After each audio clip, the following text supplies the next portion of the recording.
This is a bullet hole. Because of this vest, a young police officer is going home. Senseless act of violence, a total disregard for life. Our officers responded with a level of discipline, a level of focus, a level of professionalism. And today we thank God. And when I spoke with the parents of these officers, I could only think of my brother and I and the impact my mom would have.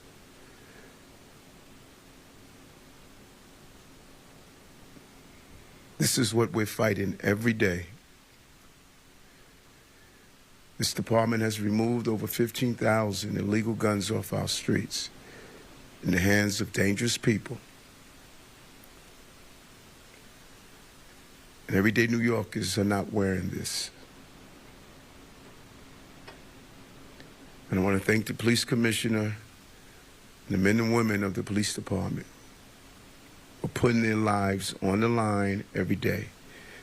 And if this is not a real symbol of that, then I don't know what is.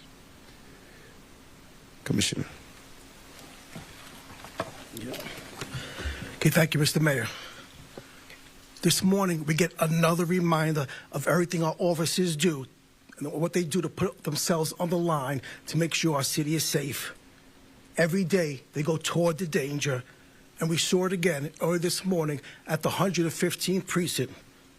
I'll summarize the details in a moment, but first I want to thank the medical staff here at New York City Health and Hospitals Elmhurst. They worked hard on our officers. They worked with great skill for our injured officers. We're very grateful to them because we know that it could have turned out very differently. The following information is preliminary and may be subject to change as the investigation continues. But approximately 1:40 a.m., uniformed officers assigned to the 115th precinct public safety team were working to address a robbery pattern in the area involving perpetrators on mopeds and scooters. They observed a male suspect driving a moped the wrong way on 82nd Street near 23rd Avenue and attempted to pull him over. The suspect then fled on foot, and the officers began a foot pursuit, which led for several blocks. During the pursuit, the suspect fired multiple rounds at our officers, who then returned fire. One officer was shot in the front of his bullet-resistant vest. The other officer was shot in his leg. Both of our cops were taken to Elmhurst Hospital, where they are being treated. Thankfully, they are both in stable condition. The suspect was also shot in the right ankle, and he was removed to New York Presbyterian Queens by EMS, also in stable condition. A firearm was recovered at the scene. We visited the officers and their families a few moments ago. They're in good spirits, and the NYPD stands at the ready to assist them in the full recovery. Once again, this could have gone a very different way. It's only by the grace of God that we're not here talking about a terrible tragedy. But we are here again talking about illegal firearms and the violent criminals who have absolutely no problem using them against our officers. Our officers were out there doing the job that we asked them to do, and we are very grateful that they're going to be okay. Now our Chief Detective, Joe Kenny, will provide some further details. Chief. Thank you, Commissioner. As the Commissioner said, this information is preliminary. The investigation is still ongoing, but what we know so far is that our shooter has been identified as Bernardo Raul Castro Mata.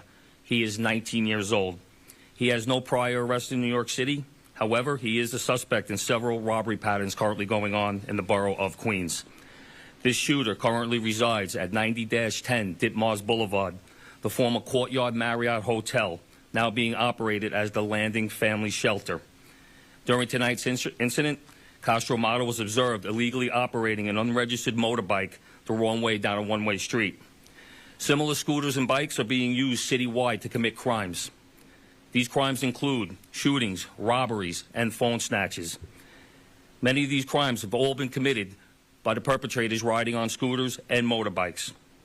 Just to paint you a quick picture of how many of these crimes are being committed, January 1st to June 1st, 2022, 0 robbery patterns involving motorized scooters or motorcycles. The same time period, 2023, 20 robbery patterns. Year to date so far this year, January 1st to June 1st, 2024, we have over 80 robbery patterns citywide involving incidents where the perpetrators are riding motorized scooters or motorcycles. That's over 80 robbery patterns alone, encompassing over hundreds and hundreds of incidents. The shooter, as the commissioner said, is currently at New York Presbyterian Queens Hospital, and he's being treated for the gunshot wound to his right leg. He's expected to survive. I'd like to pass it off now to PBA President Pat Hendry. A few hours ago, most people in this city were sleeping. But this is a city that people don't sleep. And as we see, there were criminals out in the street tonight looking for their next victim. But thankfully, these two heroic police officers were out in the street tonight, confronting a violent individual, putting their lives on the line to keep New Yorkers safe, thankfully avoiding a tragedy. The one police officer shot in the vest was more concerned about his partner, saving his life, getting a tourniquet. That's what partners do in the NYPD. They save each other's lives, and that's what happened here today. But the question has to be asked, why did this individual run? Why did he go on that scooter? Why did he take off? Why didn't he stop for the police? Why was he carrying a firearm?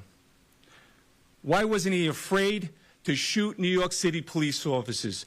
We've been in courtrooms across this city demanding change, packing those courtrooms, demanding change to the criminal justice system. And what we noticed when the cameras are on, everyone is doing their job, holding criminals accountable. When the cameras are off and people aren't paying attention, the criminal justice system is putting police officers and the public at risk. We're going to continue to be in the courtrooms across this city for this case and other cases, holding criminals accountable and make sure that everyone's doing their job. We ask New Yorkers to stand with us and ask the criminal justice system to do their job every single day so they're not putting police officers and the public at risk. Thank you. All right, so as you know, the situation is still fluid, very active, and investigations ongoing, but we can answer a couple of questions. Reagan? The shelter, is it a homeless shelter or a migrant shelter that the 19-year-old residence is? And also, the gun he was using, was it illegal? His residence is currently being used as a migrant shelter, and the gun itself is not legally possessed. Hazy? Is this connected? What is the nexus to migrant? Is this part of a migrant crime network, you know? Is that something they're looking into? We're still looking into that, but what we've seen in the past with these motorized scooters, they operate as a crew. We're looking at him for several other robbery patterns in the Queens area where he does have other co-defendants. Can you tell us a bit more about the officers?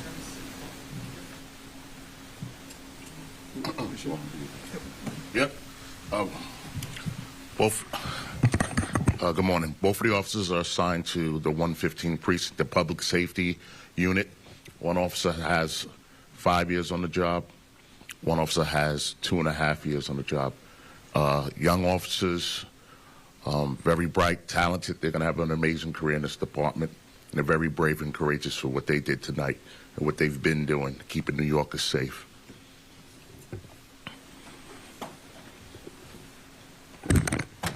Hazy, what was your first question? I was curious about the nexus to migrant crime. You know, you said that there was part of a robbery pattern in a migrant shelter. Is there a nationality associated? Yeah, Chief can expand on that a little bit. Chief, go into each pattern is involved, and it's not just one pattern. Yes. So what we know is that our shooter here, he entered the country from Venezuela. He entered through Eagle Pass, Texas, back in July of 2023. So we know that he entered the country illegally. The patterns that we're looking at currently in Queens that he's involved with involve phone snatches, in instances where a woman was attacked, her credit card was stolen, and eventually used in a Queens smoke shop. And I assume that this is going to be kind of a spider ripple effect to find anyone connected to him with this crime unit. Absolutely. We're currently working on several patterns citywide. Like I said, over 80 robbery patterns this year alone in the last 6 months. So when I say patterns, when I'm saying 80 patterns, we're connecting hundreds of incidents into those 80 patterns. Is he cooperating? As of right now, he's in surgery. We haven't spoken to him. All right, so you can get updates from DCPI, but I want to thank everybody for coming out in this early morning and continue to pray for our two cops. All right, thank you. Yeah, we're going to send out a picture of the gun to everybody. All right, so that press conference wrapping up. But again, we are following breaking news as we have learned that 2 NYPD officers have been shot. And this is an aerial view from our Fox 5 team out of New York City. Again, you can see the crime scene right there, a large number of police presence, and you could actually see, if you look very carefully on the left-hand side of your screen, those evidence, those yellow evidence markers right there. So this is the very latest as we're taking a live look at this breaking news scene, is that around 1:40 in the morning, officers were responding to a robbery pattern. Again, they said with mopeds and motorized scooters. This is in the Queens area, and again, this is East Elmhurst, Queens, that you're taking a live look at right now. They found a man driving a moped the wrong way, and so they pursued that suspect. The suspect then shot the officers. One officer was shot in the leg. The other was shot in the torso.